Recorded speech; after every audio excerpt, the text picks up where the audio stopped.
နေ့နေ့ခင်ဒေသနာနှင့်ဆက်ဆံ၍ဖားဆရာတော်ရွေးချယ်ထားသောဓမ္မကျမ်းစာတော်မြတ်၄ပိုက်အားဖတ်ကြားပါမယ်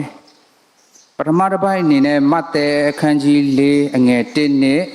အငယ်18 23ကိုဖတ်ကြားပါမယ်မဿဲအခန်းကြီး၄အငယ်1နဲ့ထိုအခါမာနဤစုံစမ်းသွေးဆောင်ခြင်းကိုခံစေရမည်အကြောင်းဝိညာဉ်တော်သည်ယေရှုကိုတောသို့ပို့ဆောင်တော်မူ၍ယေရှုသည်ရက်40ပတ်လုံးအစာအာဟာရကိုမသုံးဆောင်ဘဲနေပြီးမှမွတ်သိပ်ခြင်းသို့ရောက်တော်မူ၏အငယ်18ဂါလိလဲအိုင်နာမှကြောက်တော်မူစဉ်ပေတရုဟူ၍ခေါ်ဝေါ်သောရှိမုန်နှင့်အန္ဒြေညီကိုနှစ်ယောက်တို့သည်တငါဖြစ်၍အိုင်တွင်ပိုက်ကွန်ဖြန့်ချသည်ကိုမြင်တော်မူလျင်အငယ်23ယေရှုသည်တရားစရပ်တို့၌ဆုံးမဩဝါဒပေးလျက်နိုင်ငံတော်နှင့်ရှင်သောဧဝံဂေလိတရားကိုဟောလျက်လူတို့တွင်အနာရောဂါအမျိုးမျိုးတို့ကိုငြိမ်းစေလျက်ဂါလိလဲပြည်တပြည်လုံးကိုဒေသစာရီလဲ့လေတော်မူ၏ဒုတိယတစ်ပိုင်းအနေနဲ့မဿဲအခန်းကြီး16အငယ်21မဿဲအခန်းကြီးအငယ်16အငယ်21ထိုမှတပါကိုရောဒီယေရုရှလင်မြို့သို့သွားရမည်လူအကြီးအကဲယေဘရဟိတ်အကြီးကျမ်းပြုဆရာတို့လက်၌များစွာခံရမည်အတေသက်ခြင်းကိုလည်းခံရမည်3ရက်မြောက်သောနေ့၌ပြန်ရှင်လိမ့်မည်ဟုသောအကြောင်းများကိုထိုကာမစ၍တပည့်တော်တို့အားပြတော်မူ၏မဿဲအခန်းကြီး29အငယ်50တတရားတစ်ပိုင်းအနေနဲ့မဿဲအခန်းကြီး29ပိုင်းငယ်50ယေရှုသည်ကြီးသောအသံနှင့်တဖန်ကြွေးကြော်ပြီးလျှင်အသက်တော်ကိုလွတ်တော်မူ၏စတုတ္ထတစ်ပိုင်းနဲ့နောက်ဆုံးတစ်ပိုင်းအနေနဲ့မဿဲအခန်းကြီး28အငယ်5မှ6မဿဲအခန်းကြီး28အငယ်5မှ6ကောင်းကင်တမန်ကလည်းကြောင်းရွံ့ခြင်းမရှိကြနှင့်လက်ဝါးကတိုင်မှာတတ်သောယေရှုကိုသင်တို့ရှာကြသည်ကိုငါသိ၏ဤအရ၌မရှိမိန့်တော်မူသည့်အတိုင်းပြန်ရှင်တော်မူပြီးလာကြသခင်ရောင်းတော်မူရာအရက်ကိုကြည်ကြလော့ဘုရားသခင်ရဲ့ကျေးဇူးတော်ကြောင့်အရှိဂောရကနေပြီးတော့နေမင်းဟာယူထွက်လာပြီးတော့မိမိရဲ့ထောင်ပေါင်းတောင်းပေါင်းသောအလင်းတန်းအဖြစ်ဤလောကကြီးကိုမိမိရဲ့အလင်းကိုဖြာထွက်သည်မကဒီနေ့နဲ့အေးမြတ်သောလေပြင်းလင်းခြင်းတွေကလည်းကျွန်တော်တို့ရဲ့ခန္ဓာကိုယ်ကိုတိုက်ခိုက်လေကျွန်တော်တို့ကိုလန်းဆန်းစေတဲ့အခွင့်ကိုကျွန်တော်တို့ရရှိသည့်အတွက်ကျေးဇူးတော်ဘုရားသခင်ကိုကျေးဇူးတင်ပါတယ်နော်ဒီနေ့နဲ့အချိန်မှာအလိုမဲ့ဝမ်းမြောက်ပွဲအချိန်ဖြစ်ပါတယ်ကျောင်း၌ထွင်ထားတော့သင်္ချိုင်းအစ်စ်မှာကိုရောရဲ့အလောင်းတော်ကမရှိတော့ပါဘူးကြောက်တုံးကြီးနဲ့ပိတ်ထားတယ်ဒီကြောက်တုံးကြီးကလည်းဘေးကိုလွင့်သွားပါပြီလှိမ့်သွားပါပြီဒီနေ့သခင်ထမြောက်ပါပြီ He is risen Praise the Lord hallelujah ကျွန်တော်တပတ်တလုံးဇာတ်တင်တန်းကိုတက်ခဲ့တယ်တော့တရားပြီးတရားနားထောင်တဲ့အခါမှာဒီနေ့ကျွန်တော် Sunrise Service မှာတရားဟောပါဆိုတော့တာဝန်ပေးထားတယ်အဲ့ဒီပေးထားတဲ့တာဝန်ကိုကျွန်တော်လှုပ်ဆောင်မရတဲ့ကျွန်တော်တရားဒေသနာကိုရှာဖွေတယ်ပြင်ဆင်တယ်ဒါပေမဲ့အဲ့ဒီပြင်ဆင်ထားတဲ့အကြောင်းအရာတွေအားလုံးကိုတပတ်တာလုံးမှာသင်ကြားသွားတဲ့သင်ခန်းစာတစ်ခုစီမှာပါသွားတယ်ဒီနေ့ကျွန်တော်တို့ရဲ့အဓိကအချက်ပါလဲဆိုတော့တကယ်ရှုရှင်ပြန်ထမြောက်ခြင်းနဲ့သက်ဆိုင်ပြီးတော့ကျွန်တော်တို့ကိုအတင်းတော်အားလုံးကအကြောင်းတစ်ချက်ပေါ်မှာမူတည်ပြီးတော့ပြောသွားတဲ့အခါမှာရှင်ပြန်ထမြောက်ခြင်းနဲ့သက်ဆိုင်တဲ့ဓမ္မဒေသနာတွေအားလုံးအဲ့မှာပါသွားတယ်တော့ဒီတင်နန်းကိုတက်တဲ့သူတွေအားလုံးကမိမိတော်တော်ပဲခွန်အားရကြမယ် လိုင်းပေါ်မှာနားထောင်တဲ့လူဥမာအခုမအားမလာဘူးဆိုရင်အခု YouTube မှာတင်ထားတာကိုပြန်ပြီးတော့တည့်ချင်းပြန်ပြီးတော့နားထောင်ပြီးတော့ခွန်အားယူကြပါလို့ကျွန်တော်ပြောချင်တယ်အဲ့ဒီချိန်မှာကျွန်တော် time တော့စဉ်းစားတဲ့အခါမှာကျွန်တော်ပါသွားသိရတယ်ဆိုတော့ကျွန်တော်နေဒီမှာသွားတဲ့အခါမှာစီဝေး၄ရက်ရှိတယ်အဲ့၄ရက်အတွင်းမှာအဓိကအကြောင်းတစ်ချက်အကြောင်းမှာပေါ်မူတည်ပြီးတော့ကျွန်တော်ဟောကြားတဲ့အခါမှာအရှိကနေပြီးတော့ဆရာတစ်ပါးပြီးတစ်ပါးအမှုတော်ဆောင်တစ်ပါးပြီးတစ်ပါးအဲ့ဒီအဓိကအချက်နဲ့ပတ်သက်ပြီးတော့ဟောပြောတဲ့အခါမှာကျွန်တော်နောက်ပိုင်းမှာဟောရတဲ့လူကအင်းပါသွားပါပြီအကြောင်းတစ်ချက်ပါသွားပြီဆိုတော့ထပ်ရှာ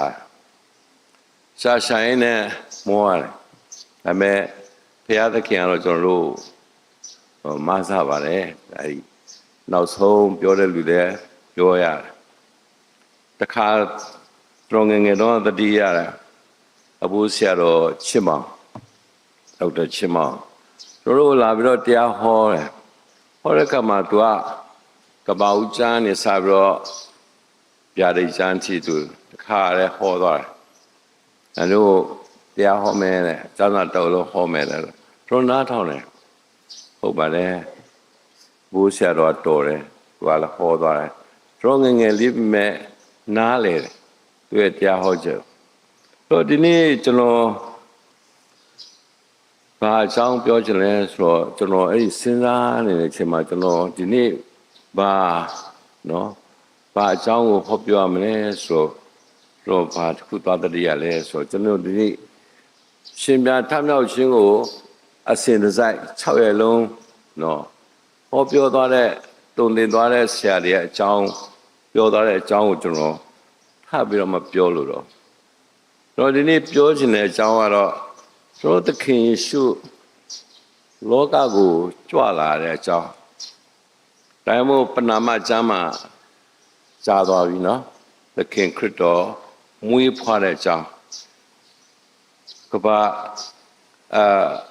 ရှင်မဿဲအခန်းကြီးရှင်လုကာအခန်းကြီး2ရှင်လုကာအခန်းကြီး2အခန်းငယ်30တကယ်တော့ရှင်လုကာအခန်းကြီး2တခါလုံးကသခင်ရှုမွေးဖွားခြင်းနဲ့ပတ်သက်တော့ဟိုးလူငယ်ဘဝချင်းအဲ့ဒီအကြောင်းကျွန်တော်ဖတ်လို့ရှိရင်ခရစ်တော်ဘယ်ကဲ့သို့မွေးဖွားလာတယ်ကယ်တင်ရှင်သခင်ဖြစ်ဘယ်လေမျိုးမှာမွေးဖွားလာတယ်သူရဲ့မွေးဖွားခြင်းအစကိုအစပြုတဲ့အရာဖြစ်တယ်။ဒါပေမဲ့ယနေ့ကျွန်တော်တို့ပါတိရလဲဆိုတော့လောကမှာလာပြီးတော့နေဖို့ရတဲ့ရှေးဥစွာကျွန်တော်တို့ဖွားမြင်ရတယ်။ဒီဖွားမြင်တဲ့အသက်တာကိုကျွန်တော်တို့မခံစားဘူးဆိုရင်အခုလိုတည်ခြင်းတို့ထမြောက်ခြင်းတို့အရာတို့ဖြစ်ပေါ်လာမှာမဟုတ်ဘူး။ဒါမို့တမန်လူကြောက်အနေနဲ့ခရစ်တော်ဖရာလူစားတေးကိုခံယူပြီးတော့ဒီလောကကိုလာပြီးတော့ဖွားမြင်ခြင်းကနေအစပြုလာတောင်းဒီနေ့ he is risen ထမြောက်ပြီ hallelujah ဆိုတာကိုကျွန်တော်တို့ခံစားရရှိရပါတယ်ဆိုတော့ဒီနေ့သခင်ယေရှုရဲ့အသက်တာသူဖြတ်တန်းသွားလာတဲ့အရာမှာတည်ခြင်းဆိုတာသူ့အရင်ဆုံးရင်ဆိုင်ရတဲ့အရာဖြစ်တယ်ဒါဆိုတော့သူကယူဒပြည်ရဲ့ရှင်ဘုရင်ဖြစ်မွေးဖွားလာမယ်ဆိုတော့ပယောဖက်ဟောကြားတဲ့အရာဟေရိုမင်းကြီးကကြားလိုက်တာနဲ့တခါတည်းတုန်လှုပ်သွားတယ်ဟာငါဘုရင်ကြောက်လုံးဖြစ်တယ်ယူဒပြည်မှာဒါပေမဲ့အခုဘုရင်တပါးပေါ်လာတော့မဖြစ်ဘူးဒီဘုရင်ကလည်းကလေးဆိုတော့ငါလူကြီးတော့မဖြစ်ဘူးဆိုတော့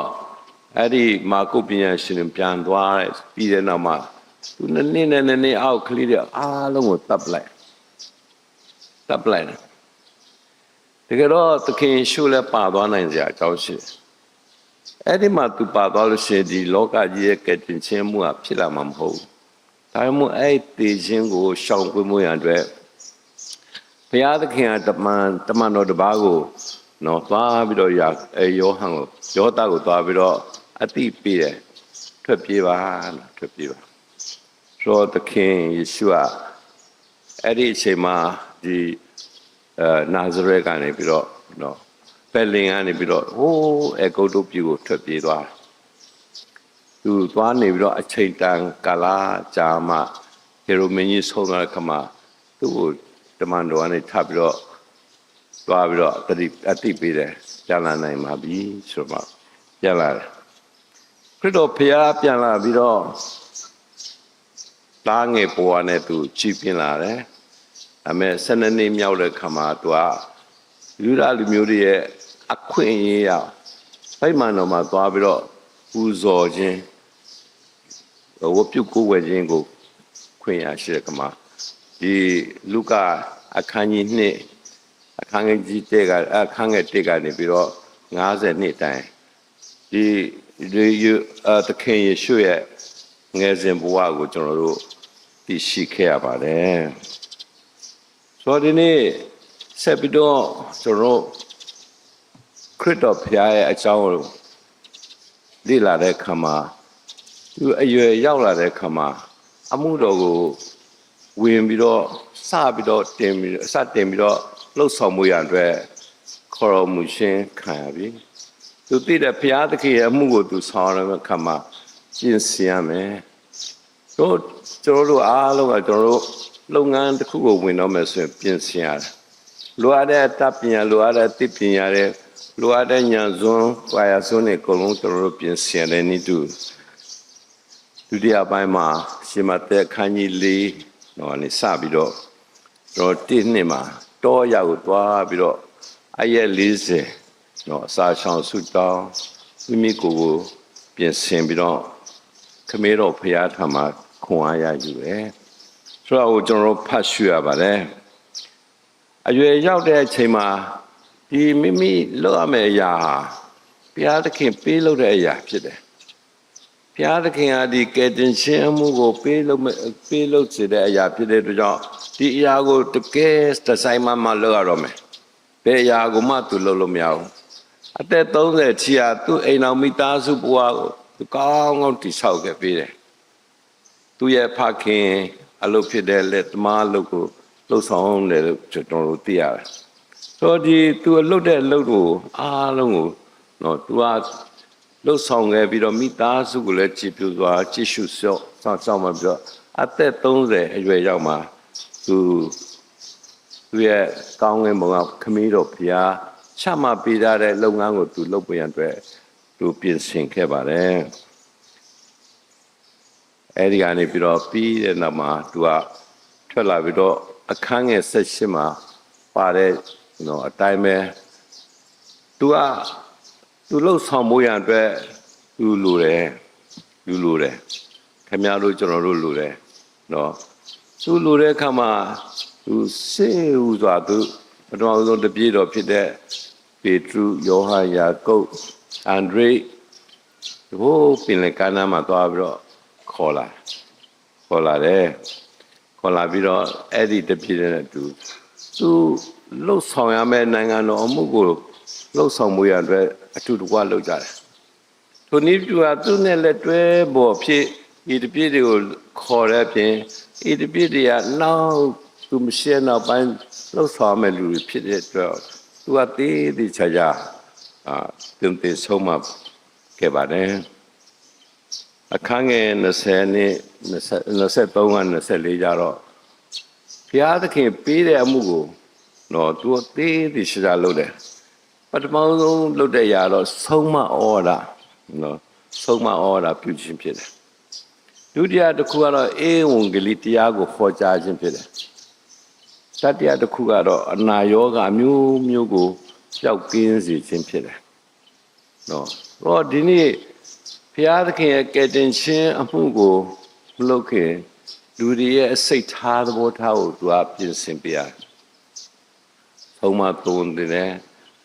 သိရှိလို့တဲ့အရာနိုင်ငံတော်အကြောင်းဘုရားသခင်အကြောင်းလောကသားတွေရဲ့အကြောင်းကိုသူဆုံးမသွန်သင်တယ်ပြီးတော့နိုင်ငံတော်အကြောင်းအတွက်လည်းဧဝံဂေလိတရားကိုကယ်တင်ခြင်းဧဝံဂေလိတရားကိုလည်းဟောကြားတယ်နောက်ဆုံးလူတွေရဲ့ခံစားတဲ့ယောဂမျိုးကနေပြီးတော့လွတ်မြောက်စေတယ်ဒီအရာကိုသခင်ခရစ်တော်ဘုရားအစဉ်တစိုက် သူရဲ့လုပ်ငန်းစဉ်လေးမှာသူလုပ်ခဲ့ပါတယ်သူလို့အချိန်တန်လာတဲ့ခါမှာတို့ရှင်မသက်ခိုင်း16ခန်းငယ်27မှာဒီနေ့တော့သူတပြည့်တော်တို့ဖွင့်ဟပြီးတော့ပြောတယ်ငါဟာယေရုရှလင်မြို့ကိုသွားမယ်လူအကြီးကဲရပြောဟဲ့အကြီးကဲစံပြဆရာတွေလက်ထက်မှာငါခံမယ်ရပါတယ်ဆိုတော့ညင်းစဲနှိမ့်ဆက်မင်းများချင်းကိုခံမယ်အဲ့လိုအဲ့ဒီနောက်ပြီးတော့မှအတိတ်ချင်းကိုခံမယ်အတိတ်ချင်းကိုခံမယ်ဒါပဲမစိုးရိမ်နဲ့နော်3ရက်မြောက်သောနေ့မှာငါရှင်ပြန်ထမြောက်လာမယ်လို့တပည့်တော်တွေကိုဖွင့်ဟပြီးတော့ပြောတယ်ခရစ်တော်ဖျားဖြစ်တဲ့အားလျော်စွာမိမိရဲ့အနာဂတ်ကိုသိရှိတဲ့ဖျားဖြစ်တယ်မိမိဘာလို့လဲဆိုတာကိုလည်းသိရှိတယ်ဘာဖြစ်လို့ဆိုတော့အစင်တဆိုင်ပဲသူ့ကိုစီလွတ်တော်မူတော့ခမေးတော်ဖျားနဲ့အစင်တဆိုင်နော်မိတ္တဟာပြုပြီးတော့ဖျားသခင်ရဲ့ပြောကြားတဲ့အရာကိုနားထောင်တယ်ဖျားသခင်ဘာလုပ်စေတဲ့အရာကိုသူကတည်ရှိကြနားထောင်ပြီးတော့လှုပ်ဆောင်ခြင်းဖြစ်တယ်ဒါကြောင့်မို့အစင်တည်းပဲဘာပြောလဲငါပြောတဲ့အရာဟာခမင်းတော်ကပြောခိုင်းတဲ့အရာငါလုပ်တဲ့အရာဟာလည်းခမင်းတော်လုပ်ခိုင်းတဲ့အရာဖြစ်တယ်လို့သူကပြောခဲ့ပါတယ်ဒါမဲ့သူပြောတယ်ငါအတိတ်ခံပြီးတဲ့နောက်3ရက်မြောက်သောနေ့မှာငါရှင်ပြန်ထမြောက်မယ်တဲ့ခရစ်တော်မွေးဖွားခြင်းမှာခုနပြောတဲ့ကဲ့သို့ပဲယူဒရှင်ဘုရင်တယောက်အနေနဲ့မွေးဖွားခြင်းဖြစ်တယ်အဲ့ဒီမွေးဖွားခြင်းဖြစ်တဲ့အတွက်ကြောင့်နော်သူကမင်းစိုးရာဇာအနေနဲ့လာပြီးတော့အုပ်ချုပ်မယ်အရာကိုဟေရိုမင်းကြီးကကြောက်ရွံ့ပြီးတော့နော်ခလေးဘဝမှာတပ်ဖြတ်ခြင်းဒါမဲ့အဲ့မှာခွင့်မရခဲ့ဘူးမတတ်ခဲ့အောင်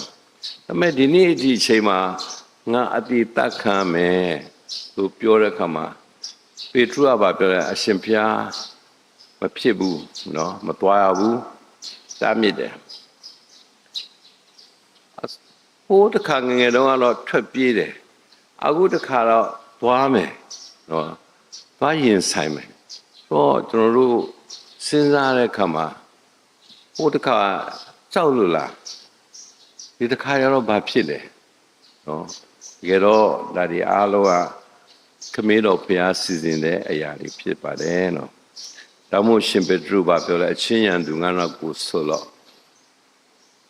ဘုရားသခင်အရာကိုမဆွဲလမ်းမဲနဲ့လောကအရာကိုတရားဆွဲလမ်းတယ်နော်အတိတ်ပဲတော့ဘုရားသခင်ပြင်ဆင်ထားတဲ့လမ်းငါသိရမယ့်လမ်းငါလိုက်ရမယ်ငါသွားရမယ်မင်းကတော့ငါ့ကိုတားမြစ်တာပေါ့နော်ခမေးတော်ဘုရားတကယ်တော့လူတွေရဲ့အပြစ်ကိုကယ်တင်ဖို့ရန်အတွက်သားတော်သခင်ခရစ်တော်ကိုလောကကိုဆေလွတ်ခြင်းဖြစ်တယ်ကလေးအရွယ်မှာပေးမသေးဘူးပေးတည်လိုက်လို့ရှိရင်ဒီကယ်တင်ခြင်းအမှုကိုဘယ်သူလုပ်မှာလဲဒါရမို့အမြန်ဆုံးရှောင်ခိုင်းခဲ့တယ်အခုတော့ဘုရားသခင်ကခွင့်ပေးပြီးွားပါလုပ်ပါဆောင်ရွက်ပါဆိုတော့နော်ဒါမဲ့လူသားတွေဟာကျွန်တော်လူသားတွေကအလိုမဲ့စိတ်ခိုင်တဲ့လူဖြစ်တယ်စိတ်ခိုင်မှဘုရားသခင်တော်မှာအံ့ဩတယ်ငါသားတွေကအလိုမဲ့စိတ်ခိုင်တယ်ငါတို့ခေါ်တယ်ငါ့ကိုပြန်ကိုရှ िख ိုးဖို့ငါခေါ်တယ်ဒါမဲ့ဘာလဘုရားတို့အရှိရဘုရားတို့တခြားသောရုပ်တုတွေပဲကိုးကွယ်တယ်လိုက်စားတယ်ငါခေါ်တဲ့အတန်ကိုနားမထောင်ကြဘူးငါဖိတ်ခေါ်တဲ့အရာကိုသူတို့လက်မခံဘူးငါတကယ်တော့သူတို့ဖန်ဆင်းတဲ့အရှင်ငါသူတို့ကဲ့တင်တဲ့အရှင်ဖြစ်တယ်ဒါပေမဲ့ငါစကားနားမထောင်ဒါမို့ပျက်စီးခြင်းကိုသူတို့ရောက်တယ် ခမည်းတော်ဖျားလောကကိုသူပါချိန်ခဲ့လဲဆိုတော့အဲ့ဒီအပင်ရဲ့အသီးကိုစားရှင်သေးကိုသိရမယ်ဆိုတော့အာဒါနဲ့ဧဝကိုပြောခဲ့တယ်လူတွေကလည်းမစားမနေရစားပြီးတော့သိရတယ်သူကလည်းခန္ဓာကိုယ်ကြီးကပုတ်ပြက်ပြီးတော့ပျက်စီးသွားမယ်ဘာကြောင့်လဲဆိုတော့မြေကြီးကလှုပ်လို့မြေကြီးကိုသွားတယ်ဒါမဲ့ဒီနေ့ဝိညာဉ်အသက်ကတော့အလိုမဲ့တန်ဖိုးရှိတဲ့ဘုရားသခင်မှုတ်သွင်းတဲ့ဇီဝအသက်ဖြစ်တဲ့ကြောင့်နော်ဘုရားသခင်စီကိုပြန်သွားဖို့အလွန်တန်ဖိုးရှိတဲ့ဇီဝအသက်ကဘုရားသခင်ရုပ်သိမ်းဖို့ဒေသနာဆရာနေပြီးတော့ကျွန်တော်တို့ပြောကြတယ်ဒါဓမ္မဟောင်းကျမ်းမှာကျွန်တော်တို့ဘုရားသခင်ကအပြစ်များကိုလှုပ်ပွေရန်အတွက်သူပါစီစဉ်တယ်ဆိုတော့ရေပူဇော်ခြင်းအမှုကိုသူစီစဉ်ခဲ့တယ်လူတယောက်အပြစ်လုပ်ပြီးဆိုရင်အဲ့ဒီတဲတော်ကိုသွားတယ်အာယုံစီမှာသွားပြီးတော့မိမိရဲ့အပြစ်ကိုဖြေလို့ပွေရန်အတွက်သို့မဟုတ်လို့ရှိရင်တရိษံမွေးငှက်ကလေးယူသွားပြီးတော့အဲ့ဒီရေပူဇော်မဲ့အကောင်ရဲ့အပေါ်မှာလက်ကိုတင်းပြီးတော့နော်အဲ့မှာတပ်ပလိုက်ပြီးတော့ကောင်းတော့ပူဇော်ပြီးတော့သွေးကိုပက်ဖြန်းကြဖြစ်အပြစ်တွေလှုပ်ဖို့ကြံအတွက်ဘုရားသခင်ကဟိုးဓမ္မဟောင်းကျမ်းမှာနော်သူလူမျိုးတော်အတွက်စီစဉ်ထားခဲ့ပါတယ်ရေပူဇော်ခြင်းအမှုကရေကောင်ကိုမိရှုဖျက်ဆီးပြီးတော့အသွေးတော်ဟိုပက်ဖြန်းခြင်းအဖြစ်နော်လူပေါ်မှာပြည့်ချမ်းခြင်းဒီလူဟာအပြစ်လွတ်ခဲ့ပါတယ်သခင်ယေရှုလူသားများထာဝရတည်ခြင်းမှာလွတ်မြောက်ပွေရန်အတွက်ပြင်ဆင်ထားသောကယ်တင်ခြင်းနော်ရစ်ကောင်ဖြစ်ပါတယ်ဒါမို့ဘုရားသခင်ကဒီသားကိုဒီသွားမယ်ညင်စေခြင်းခံမယ်အတိတ်တခြင်းခံမယ်လို့အဲ့ဒီလမ်းစဉ်ကိုသူကပို့လိုက်ခြင်းဖြစ်တယ်။ဒါမို့ကေသရှင်မာမှာဥယျာဉ်မှာခရစ်တော်ဘုရားကိုရရှင်ဘုရားဤခွက်ကခါတယ်ကျွန်တော်မတောက်နိုင်ဘူးဒါမဲ့အလိုတော်အတိုင်းဖြစ်ပါစေလို့သူကဆုတောင်းခဲ့ပါတယ်။ခမေတော်ဘုရားကလည်းဟောခရစ်တော်ဘုရားကိုခရစ်တော်ကိုသားတော်ကိုမင်းတောင်းမယ်မင်းမတောင်းလို့ရှိရင်လူတွေအားလုံးကအပြစ်တရားဆင်ခြင်းခံမယ်ကဲ့တင်ခြင်းကိုရရှိမှာမဟုတ်ဘူးဒါမို့သူမျက်နှာတော်ကိုလွှဲခဲ့ပါတယ်ဒီနေ့ရှင်မဿဲ29အခန်းငယ်50ကိုကျွန်တော်တို့သွားတဲ့အခါမှာသခင်ယေရှုခံစားတော့ဖြစ်စည်းမှုအပေါင်းတို့ဟာသူ့ပေါ်ကြလာကျွန်တော်တို့သူ့အပေါ်ကိုကျွန်တော်တို့ရဲ့အပြစ်တရားအားလုံးကိုဘုရားသခင်ကတော့တင်လိုက်ခုနပြောသလိုပဲဒီကောင်ပေါ်မှာဒီအပြစ်ရှိတဲ့လူကလက်ကိုတင်းပြီးတင်းနေတဲ့အချိန်မှာအဲ့ဒီအကောင်ကိုပြောဖဲ့ရပြောဟဲ့နေပြီးတော့တပ်လိုက်ဒီနေ့ကျွန်တော်တို့အားလုံးရဲ့အပြစ်ကိုသခင်ခရစ်တော်ဘုရားပေါ်မှာတင်ပြီးတော့ဟိုးရေပူဇော်ခြင်းအမှုကိုခမေတော်ကလုပ်ခဲ့ပါတယ်ဒီအားလုံးကကျွန်တော်တို့ကယ်တင်ခြင်းရရှိဖို့ရန်အတွက်ဖြစ်ပါတယ်ထာဝရဘုရားရဲ့ရေကောင်ပေါ်မှာမောအပြစ်ရှိသူတွေရဲ့နော်သွားပြီးတော့အပြစ်တင်ရတယ်လို့ဒီနေ့ရေကောင်ဖြစ်တဲ့သခင်ယေရှုပေါ်မှာကျွန်တော်တို့ကဘာသူကဘာသားအားလုံးရဲ့အပြစ်ကိုတင်ခြင်းအပြင်ခရစ်တော်ဘုရားဤဖြစ်စည်းမှုခံစားတဲ့အခါမှာဘာဖြစ်လဲဆိုတော့သူ့ရဲ့နှလုံးကကြေကွဲပြီးတော့အသက်ထွက်ခဲ့ရပါတယ်ရှင်ယောဟန်အခန်းကြီး19ခန်းငယ်30မှာအမှုပြည်ပြီလို့ဟောဟေပြီးတဲ့နောက်ခေါင်းငိုင်းဆိုင်ချတဲ့နော်အသက်တော်ကိုစွန့်သွားတယ်နော်ခန္ဓာဗေဒယောဂဆရာဝန်တွေကဗာပြောလဲဆိုတော့သခင်ယေရှုကရိုးရိုးတည်တာမဟုတ်ဘူးတဲ့ နော်လူတတ်လို့တည်တာမဟုတ်ဘူးသူရဲ့နှလုံးချေကွဲပြီးတော့ကွဲပြီးတော့တည်သွားတယ်လို့ပြောပြပါတယ်အကြောင်းမူကားတဲ့နဘေးတော်ကိုနော်လှန်နဲ့ထိုးဖောက်တဲ့အခါမှာသွေးနဲ့ရေအားစီးလာတယ်နော်တကယ်တော့ကျွန်တော်တို့ခန္ဓာကိုယ်ထဲမှာရှိတဲ့ຢာသွေးပဲရှိရေကတော့ဘယ်ကထွက်လာမသိဘူးဒါမဲ့ဒီကြည်ကွဲခြင်းအရာနော်အလွန်စွာကြီးမားတဲ့အတွက်ကြောင့်သွေးနဲ့ရေကဒီကနေပြီးတော့ယူစီးလာတာကိုတွေ့ရပါတယ်ကျန်တော့ဒုစရိုက်အားသားတွေကိုတော့ခြေတော့ချိုးပြတ်တက်ရတယ်သခင်ရှုမှတော့သတ်ဆက်မလို့ပါဘူးသူကသူနှလုံးအကွက်တည်သွားပါတယ်နောက်ဆုံးပိုင်းမှာတော့ရှမသက်ခန်းကြီး28အခန်းငယ်9နဲ့6ဖြစ်ပါတယ်ကျွန်တော်အရှိမပြောသွားခဲ့သူပဲသခင်ရှုကမိမိကိုဖမ်းဆီးမယ်ညှင်းပန်းစိတ်ဆက်မယ်တပ်ဖြတ်ခြင်းကိုခံမယ်ပြောပြီးတော့နောက်ပိုင်း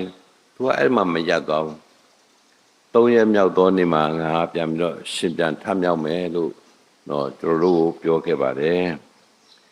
နေဥပုံနေ့ပြီးတဲ့နောက်ပထမဆုံးရောက်ရှိလာတဲ့သူတွေကဘာလို့လဲဆိုတော့အမျိုးသမီးတွေနန္တာနဲ့လိမ့်ကြံမှုအလောင်းကိုလိမ့်ကြံမှုပြင်ဆင်တဲ့အမျိုးသမီးတွေကရှူးစွာရောက်လာတယ်ရောက်လာတဲ့ခါမှာသူတို့တင်းချိုင်းကူကိုသွားခါမှာစိတ်ထဲမှာပေါ်လာဆိုတော့တင်းချိုင်းကူကကြောက်တုံးကြီးနဲ့ပိတ်ထားတယ်ဒီကြောက်တုံးကြီးလည်းအလေးကြီးသူပြမကချိတ်ပိတ်ထားတယ်နော်ယောမတွေကစိတ်ပိတ်ထားတယ်ဘယ်သူဖွင့်ပေးမှလဲဒါမဲ့သွားတဲ့ခါမှာကြောက်တုံးကြီးကလည်းလိမ့်သွားပြီအထဲမှာလည်းဘာမှမရှိတော့ကျန်တဲ့အပိုင်းကပါတယ်သူ့ကိုပတ်ရထားတဲ့နငယ်ပိုင်းပဲရှိတာကိုတွေ့ရတယ်ကလေးတယောက်မွေးဖွားဖို့ရတဲ့ကျွန်တော်တို့သိရတယ်ကမေးလိုက်တယ်ဘယ်အချိန်မွေးလဲနော်အသေးကြီးမွေးလားအရှင်ကလေးမွေးလားနော်လူတိုင်းကမွေးဖွားခြင်းကိုစိတ်ဝင်စားတယ်လွန်ခဲ့တဲ့နှစ်ပေါင်း25နှစ်မှာကျွန်တော်တူမလေးတယောက်ပရိသေတေတဲတော့အဲ့ဒါမွေးပါဠိလေပေါ့နော်ကျွန်တော်တို့ကသိချင်တော့ ultra sound မှာရိုက်ဆိုတော့ယောက်ျားလေးတဲ့ယောက်ျားလေးတော့ဟုတ်တော့ပေါ့နော်ဒါပေမဲ့သူ့ရဲ့နောက်ဆက်တွဲပြောတဲ့ຢာတစ်ခုကတော့ကျွန်တော်တို့ကိုထိတ်လိုက်တယ်အဲ့ဒီတတိသားလေးမှာတဲ့နှလုံးမပါဘူးတဲ့နော်သူတို့တခါမှအဲ့ဒီအကြောင်းလည်းမသိဘူးနော်ဆရာဝန်တွေလည်းတော်တော်ရှားပပတရားအားနေတာနဲ့နှလုံးအားနေတာနဲ့နော်အဲ့ဒါပဲသိတယ်အခုကတော့နှလုံးမပါဘူးတဲ့ဒါပေမဲ့အဲ့ကလေးလေးကတတိသားလေးအသက်ရှင်နေတဲ့မိခင်အားဖြင့်အသက်ရှင်တော့အသက်ရှူတယ်ဒါပေမဲ့တတိသားနဲ့တတိအိမ်ကနေထွက်သွားတဲ့ခါမှခါတဲ့အသက်မပါတော့ဘူးနော်အဲဆိုတော့သူ့ရဲ့နှလုံးကမပါတဲ့အတွက်ကြောင့်နော်ဒီနေ့ဒါကြောင့်ကျွန်တော်ကပြောချင်လဲဆိုတော့ကျွန်တော်တို့ရဲ့အသက်တာနော်အသက်ရှင်ခြင်းသိခြင်းကဘုရားသခင်လက်ထက်မှာရှိတယ်သခင်ရှုကတန်ရှင်သောဝိညာဉ်တော်အပြင်ပရိသေတွေတည်တယ်နော်လူအပြင်မဟုတ်ဘူးဇာတိတဘောအပြင်မဟုတ်ဘူးတန်ရှင်သောဝိညာဉ်တော်အပြင်ပရိသေတွေတည်တယ်မွေးဖွားခြင်းရဲ့အရာမှာလည်းအလိုမဲ့အံ့ဩပဲကောင်းတယ်တကဘာလုံးကသိရှိတဲ့အရာမဟုတ်ဘူးဟိုးလေပြမှာရှိနေတဲ့သိုးဒိန်းတွေပဲသိတယ်နော်သိုးဒိန်းတွေပဲသိတယ်ဟိုးဝိတ္တနီယမှာရှိတဲ့မာကုတ်ပညာရှိသိတယ်ဒီနီးနားမှာဘယ်လေမျိုးထဲမှာရှိတဲ့လူကမသိဘူးအိမ်မောကြသူ့အတွင်ဒီမွေးဖွားပြည့်နောက်မှာအသက်ရှင်ပြီးတော့နော်တနေ့အသက်ရှင်ပြီးတော့ဒီနာဇရက်မြို့မှာကြီးထွားလာတဲ့အခါမှာသူတွေကသိလာဒီနေ့ ပြောချင်နေရပါလဲဆိုတော့ကျွန်တော်မွေးဖွားလာကျွန်တော်တစ်နှစ်ပြည့်လို့ရှိရင် Happy birthday တစ်နှစ် Happy birthday နှစ်ပေါ့နော်အဲ့ဒါလောက်လာကျွန်တော်ဖေ83နှစ်အထိကျွန်တော် Happy birthday လောက်83နှစ်ပြီးတော့သူက March born အဲ့ဒီ April ကျတော့ဆုံးသွားဒီနေ့အထိ Happy birthday မလားမမီဆိုလည်း93နှစ်မှာ September 30ရက်နေ့မှာ Happy birthday လုပ်တယ် October မှာ10ရက်နေ့မှာဆုံးသွားတယ်ဒီနေ့သူ့အတွက် Happy birthday မရှိဘူးဒါပေမဲ့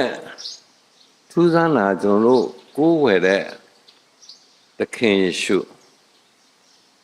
81မှာစပြီးတော့မွေးတယ်အခု2025ကျွန်တော်တို့ Happy birthday နေ့စဉ် Merry Christmas ဆိုတဲ့အရာကိုကျွန်တော်တို့သူ့ရဲ့မွေးနေ့ကိုကျွန်တော်တို့နေ့စဉ်ကျင်းပလာတာ2025ခုရှိပါအကြောင်းမှာဘာဖြစ်လဲဆိုတော့ဒီနေ့ဒီနေရာမှာထိုင်နေတဲ့လူတွေအားလုံး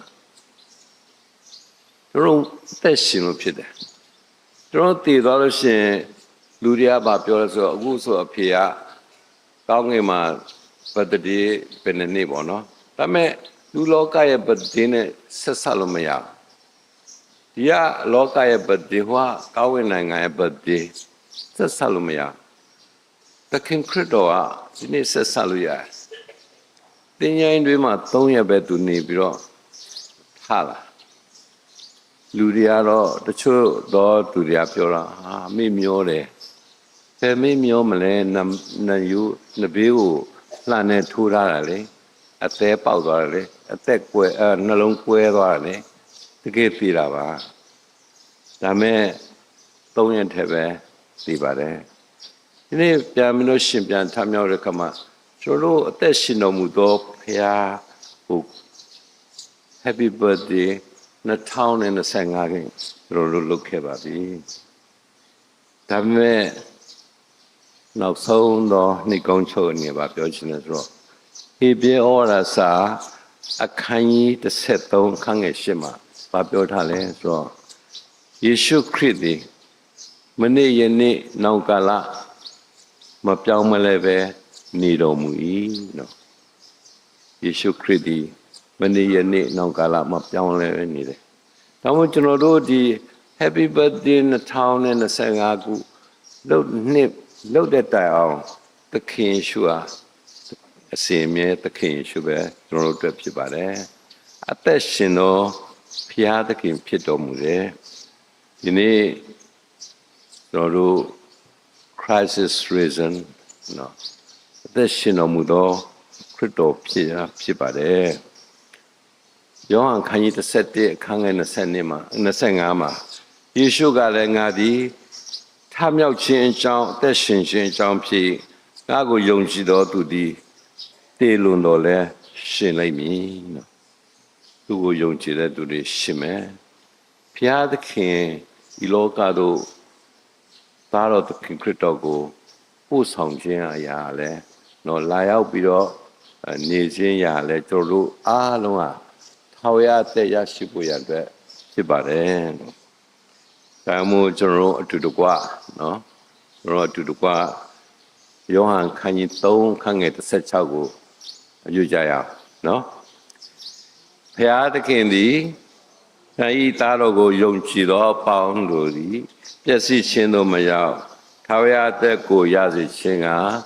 ဘုရားသခင်သည်မိမိ၌တပါးသောသားတော်ကိုစွန့်တော်မူသည့်တိုင်အောင်လောကီသားတို့ကိုချစ်တော်မူ၏အာမင်God bless you all